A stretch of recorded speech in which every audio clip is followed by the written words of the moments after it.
So to begin, we will begin with Dr. Larry Schmitt. Larry, the floor is yours.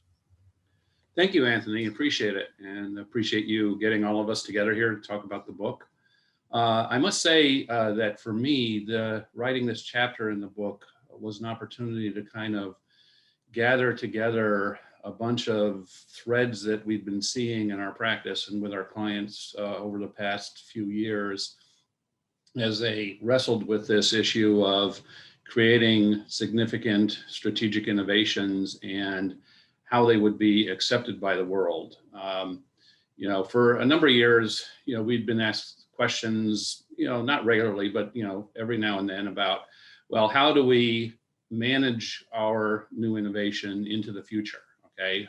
What can we do to make sure that it's beneficial, it's not used for, purposes we haven't thought about, things like that. And so, writing this chapter was kind of an opportunity for myself, at least, to bring together some of these thoughts and concepts about, how we could talk to the innovators that we worked with on how they could have more influence moving forward in terms of how the company that they work for and the innovation that they were creating represented itself in the world in good ways rather than unanticipated bad ways.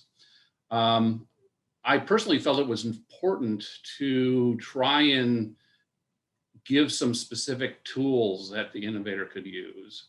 And so one of the emphasis behind the chapter was to introduce a very preliminary concept called the social model canvas, built off the business model canvas, that kind of provided a framework for innovators to think about the future, to think about how their innovation could be used in both in the intended way, but also in unintended ways, about how their innovation could be appropriated by others, about potentially how society and governments would react to their innovation as it was introduced over time.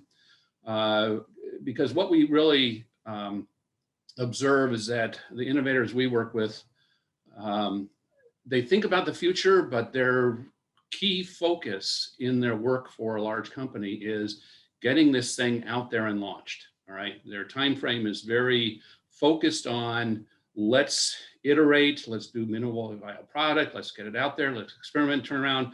And then once it's launched, it scales. And in general, they lose influence. A lot of times in large corporations, these innovations, when they're introduced into the world, a new business is created, a new business unit, a new line of business. The operational excellence guys come in, take over. They know how to scale it. They know how to, create the efficiencies of production.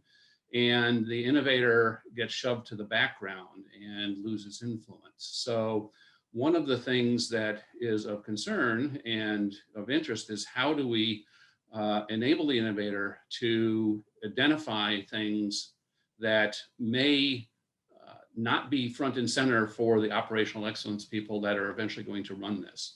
One of the things that happens when you have an innovation group and people innovating in a company is that as the innovation becomes more successful, as it becomes clear that it's going to be very popular and that it's going to do something, more and more people come on board, more and more engineering comes on board, more and more marketing and salespeople come on board. The innovator, fades into the background. A lot of times the innovators we work with don't want anything to do with the operational side, so they recycle back to do, quote, the next innovation. So one of the things you want to do is to have more influence within the company to open their eyes of the managers of the executives company as to some of the negative externalities that could happen, and to actually give them tools to try to predict those, to try to prevent those, to try to influence the future trajectories of the innovation that's being introduced in the world. So that's really the focus of the chapter, is to provide some initial thoughts about how to do that, to give some tools to the innovator so that they can start thinking about these things, and to move the ball forward in terms of how we want the innovators to think about the future and think about purpose-driven innovations and how they can do good and be prevented from doing bad in the world. And there's a number of examples in the chapter about how that could potentially happen.